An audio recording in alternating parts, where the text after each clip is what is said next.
Welcome to the Miracles and Millions Show. This is your go-to show for living a life of miracles, where we're taking the limits off what you believe is possible. It's time to play big, be bold, and shine bright. I'm your host, Michelle Humphrey.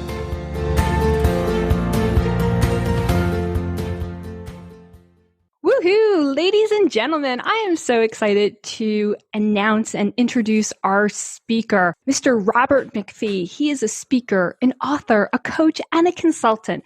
And here's why he's on the show. He is the master about helping people to understand how to deal with change, how to make excellent decisions. And for any of you who know me and been listening to the Miracles and Millions podcast, you know I'm about those pivotal moments in your life when you're making a new decision and what are you opening yourself up to and leading and guiding you. And it's in these moments of decision. So of course I had to have the expert, excellent decision maker on with me. So with that being said, hello, Robert, and welcome to the show. It's good to be here. You need to up-level your energy a little bit, though. Come on. We're all about having a good time here. That is for sure. So you know what? Here's where I just love to start with people. I love what you do. I'm 100% in alignment with what you're all about. But what brought you to this work? What led you down being the expert master about excellent decision making? Where to begin? Where I always like to begin is at a place that makes absolutely no sense, which was where my work career started. When I first graduated from college, a friend of mine and I started a valet parking company. And you think, well, how the heck did he get from there to here? But the truth is, we created this parking company. It's a really good example of the work that you do in terms of miracles, because these two college kids who, on some level, had no idea what they were doing, created an incredible entrepreneurial success. We were really committed to doing the work we were doing and doing it really well. And within a few years, we had over 400 employees. We were all over Southern California, doing valet parking and parking lot management for hotels and hospitals and restaurants and special events. And it was really great. But we had to create a culture for this company. We had to actually look at, what are we really about and what's really important to us and how do we want to run this company? And I ended up being the one who did that, mostly because nobody else wanted to. That was the main reason. And once I got into this training and teaching and really developing people kind of work within the context of our company, I just felt so on purpose. I in my body, in my mind, I just knew this is what I was meant to be doing. So over a period of time, my partner bought me out. I had the opportunity to do some work on my own, also work closely with Jack Canfield, who wrote the Chicken Soup for the Soul books and the book, The Success Principles. I was the director of training for Jack's organization for a number of years, and he was a mentor to me, just an amazing guy. And his work is really a large part of the foundation of the work that I now do with excellent decisions and helping people live their life in a way where they make decisions and take actions that are in alignment with their vision and their values and their real value in the world, rather than all the stress and pressure that we're faced with. So it all started on a parking lot not far from where you live, actually, in San Diego, and led to what I do today. I love that. And all about, again, helping people to, your word, my word, the alignment is so important. So how do you go about, because I almost want to address the person who really doesn't know what their top values are. Is there something that you do or help guide them to really say, oh my goodness, what are my top values, when people might have moving away values, as I would call them? They're not really their soul's values. They're not really those. Do you know what I'm saying? The moving forward values. People can be kind of trying to prevent something from happening as opposed to trying to really move in the direction of creating their life the way they really want it. And I'll answer your question about how to dive into values in two different ways. One is there's a very simple question that people can start with. And the question is, what is important to me?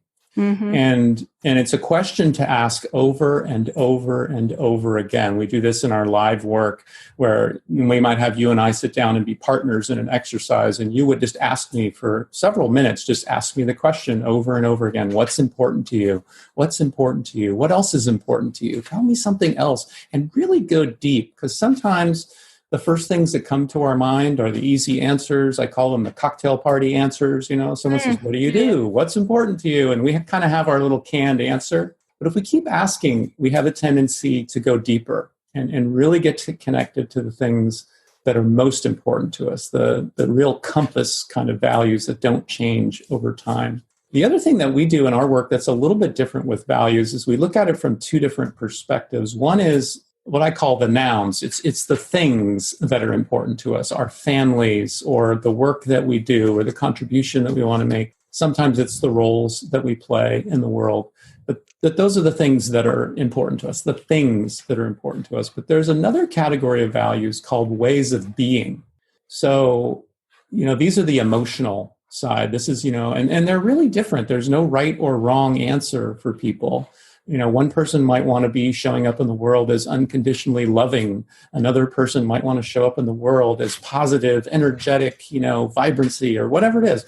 But there's two different ways of looking at it. There's the what's important to us, and then the way of being, how we want to show up in the world. And the truth is we want to be in alignment with both of those things. We want to be in pursuit of the things that are most important, but we also want to be having the experience the way it's most important to us. Yeah, I absolutely so agree. One of the key teachings I always teach on is your beingness is more important than your doingness, right? Mm-hmm. So you could be going through the same actions, if you will, as someone else. But if you're doing it from a state of, as you said, unconditional love and contribution, and I get to be of service on the planet versus, I can't believe I have to do this. And oh my God, like the nightmare that some people can set up for themselves. Right. And, we're seeing this more and more, I believe, with the whole, and I'm the person now bringing it up, but this COVID where, what is this going to mean to you? Right? At the end, like what decisions you're making around COVID and what has this done for your business? I mean, I see so many people exploding now and it's a blessing, right? And that's a decision, right? Would you agree? It's a decision that someone's making. It's absolutely a decision. And in the context of my work with a lot of conversations about vision and values, we are living in a time where the world is changing. And, yes. And it's, we're recording this today. We're not sure exactly when it's going to actually be released. But the truth is, no matter when it's released, the world is still going to be changing. We're going to be adopting to a very new way of living, a new way of being. And it's a really important, and actually it's a great opportunity, I'm finding, to pause, because in a lot of cases, there's things that have been paused for us. So we get to pause and to ask ourselves those questions and remember what's really important. And in our lives and our businesses, to set ourselves up to reinvent and recreate some of the things that we do and make sure they're in alignment with what's most important to us. Yes, absolutely. And just to even take that one step further to really emphasize, like what or really why are excellent decisions so important for all aspects of your life? With everything that you've seen and helping people that you do, why? Because I know why is the driver of everything, right? Well, and I think based on what I know of you, that you and I are alike in the sense that we love the inner work, right? We love to go deep and go into the values and look at our habits and our beliefs and what runs our lives and all that kind of juicy inner work, which is great. And again, I love it. And it's so valuable. And I love working with people who have never had the opportunity to do that kind of work, to get that kind of clarity.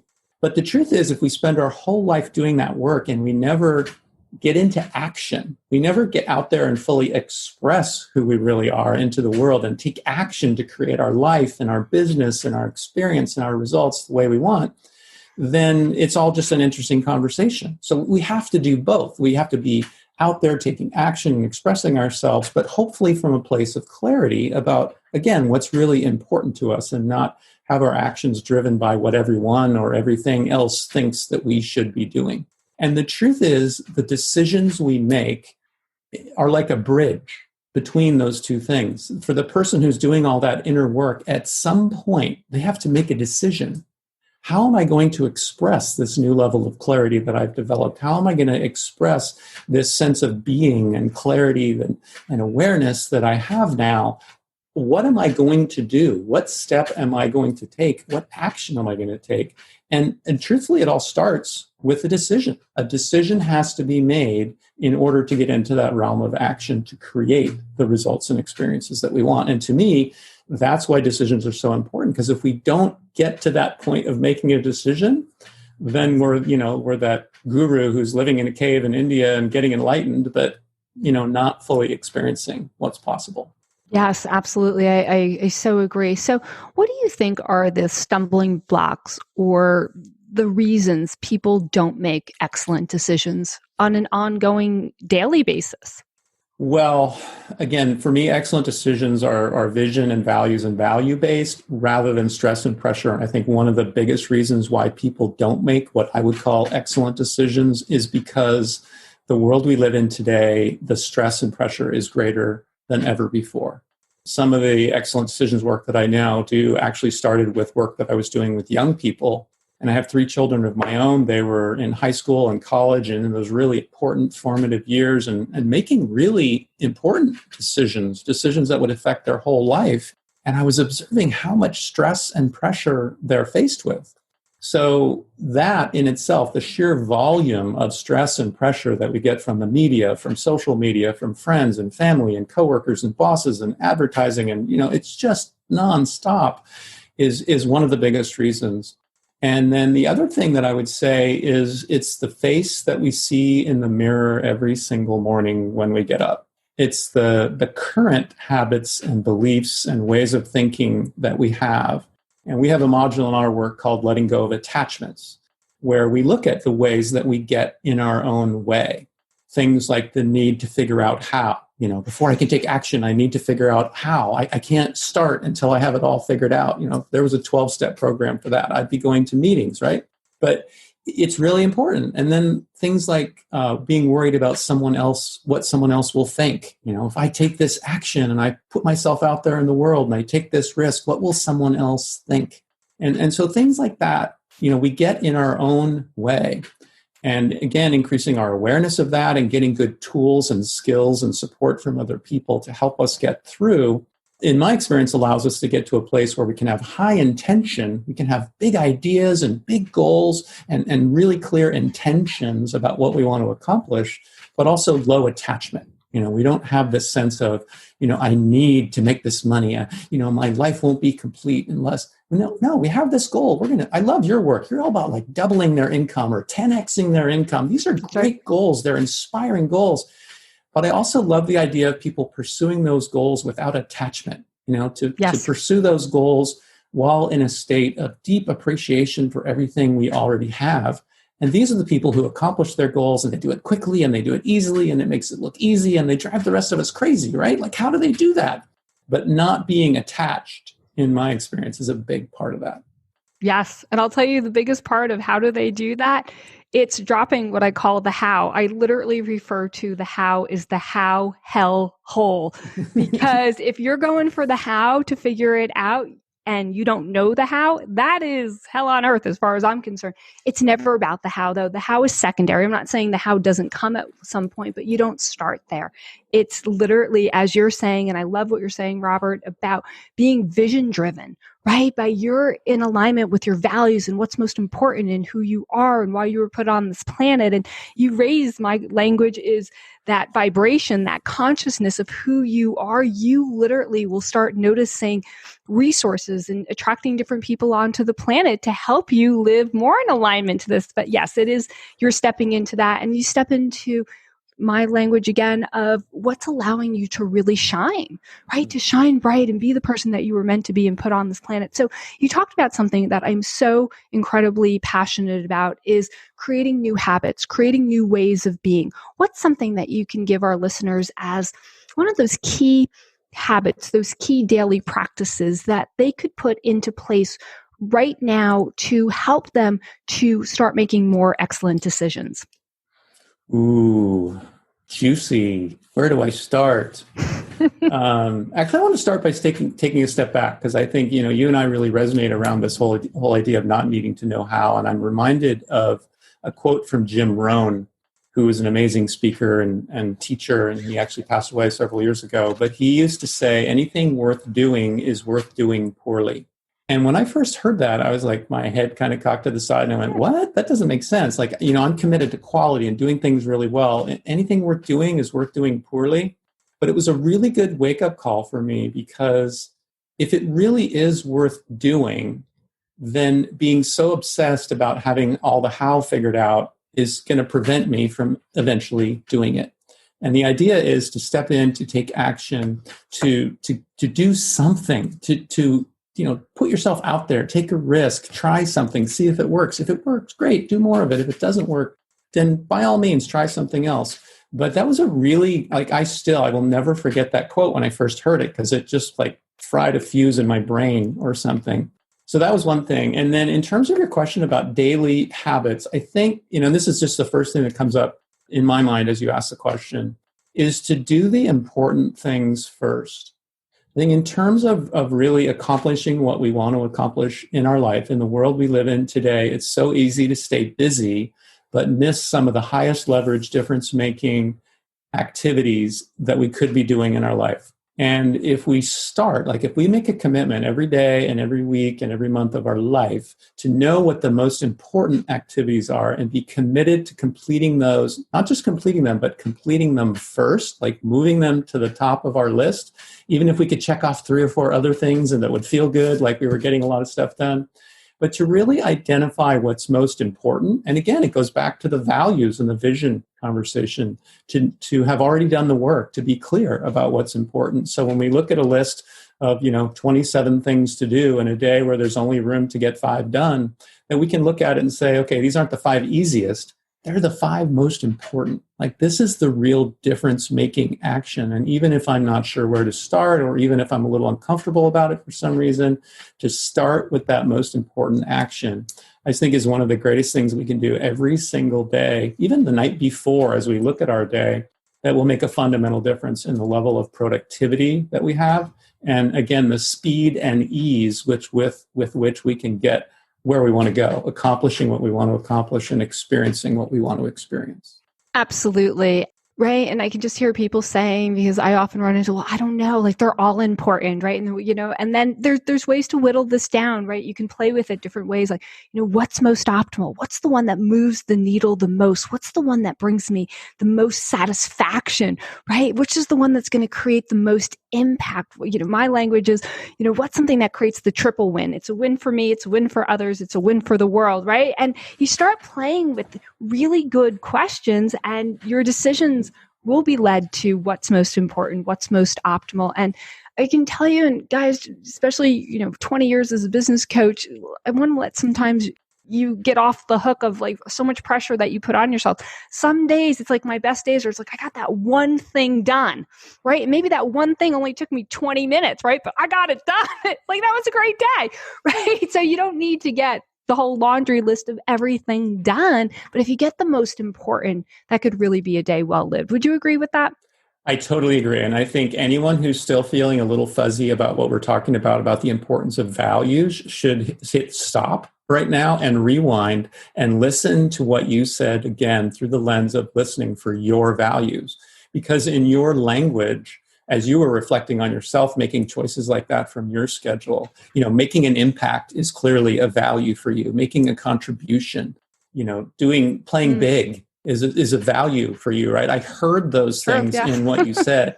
So it's a perfect example of how when we do the work ahead of time, it makes those decisions easier.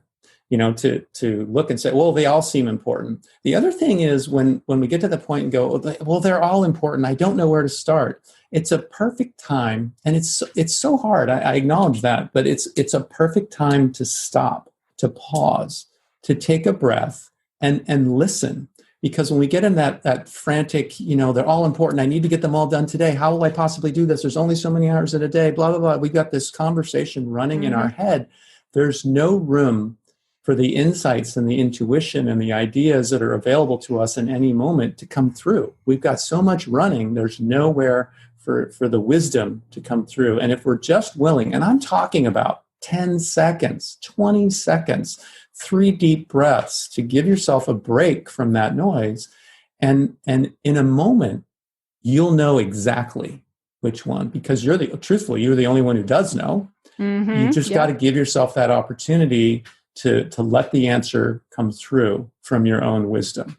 Yes, absolutely. And I know you talk so much about how excellent decisions are the leadership approach. So maybe just tie that in, because here's what I heard you say, and I 1,000,000% agree that leaders are not the little busy beaver ant people. They're not doing all the fill in the orders things, right? Like they are the making the excellent decisions. They are the ones who are driven by the vision and aligned to the values. So just tie that in. Excellent decisions, as this is the leadership approach.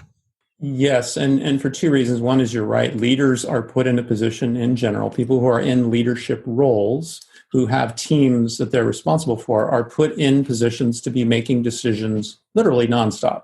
Mm-hmm. It's ongoing. And so the degree to which they're making those decisions based on vision and values, which in an organization becomes the personal vision and values of that individual, but also the organization's vision and values.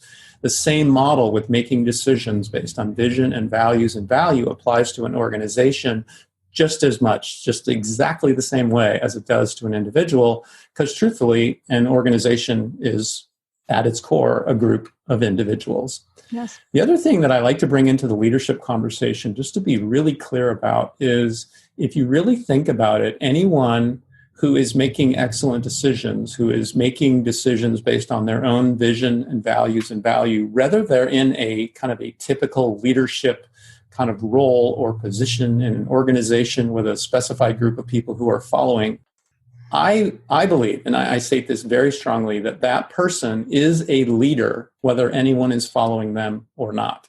Mm-hmm. So if you as an individual are living your life in alignment with your own vision, your own values, you've done the work to get the clarity about what's really important to you, and the way you think and the decisions you make and the actions that you take are in alignment with your vision and your values and your value, I say you're a leader. And if no one else is following you, I say you're still a leader, because the opposite of being a leader is all that stress and pressure telling you what to do. Now you're a follower. But if you truly know your vision, your values, which together gives you a sense of being on purpose, and you know your value and you're delivering that value to your community, your marketplace, your organization, I say you're absolutely a leader, whatever your title is and whether anyone's following you or not.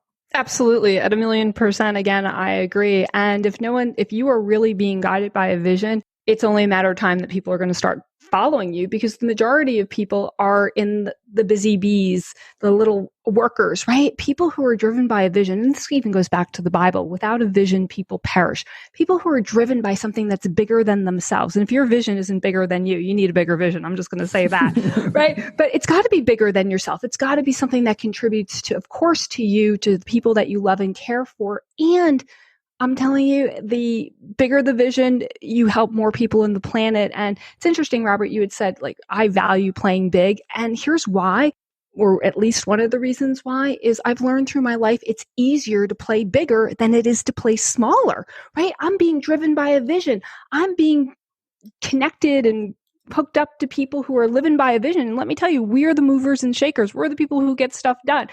That's like where it's easy, right? People come together and you are making such an incredible impact. And there's something that inside of you, like, it gives you energy, right? My language might even be, the anointing of God is on your life because it's not about you, right? So yes, I so agree, to be driven by a vision and really tune into and ask yourself the questions, as Robert is saying.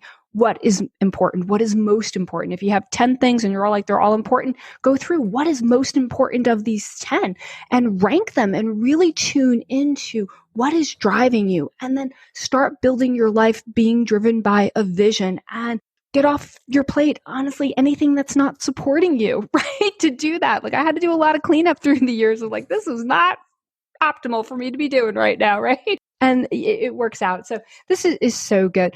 What are some of those kind of key things you just want to maybe leave the audience with, Robert, that can help them to implement excellent decisions and stepping into the leader that they are? And then, let them know about your book and your programs, please. Love to hear that. Well, and if people want to know more about what we're up to, excellentdecisions.com is the best place to go. I don't have 27 gatekeepers. I'm not that hard to find. So would love to hear from people in your audience about how I can best support them. And in terms of kind of like final words, I think there is an interesting kind of add-on to that conversation about leadership. because a lot of people in this world don't really see themselves as being in a leadership role, but they're affiliated and working with or working for an organization of some sort. And another really valuable thing to do in alignment with this whole conversation about vision and values and value is to take a look at the vision and the values of the organization that you're affiliated with. And if you find that their vision and values is really greatly in alignment with your own, then you're in a really good situation. I mean, that's a great place to be. That's where, we bounce out of bed in the morning and can't wait to go to work.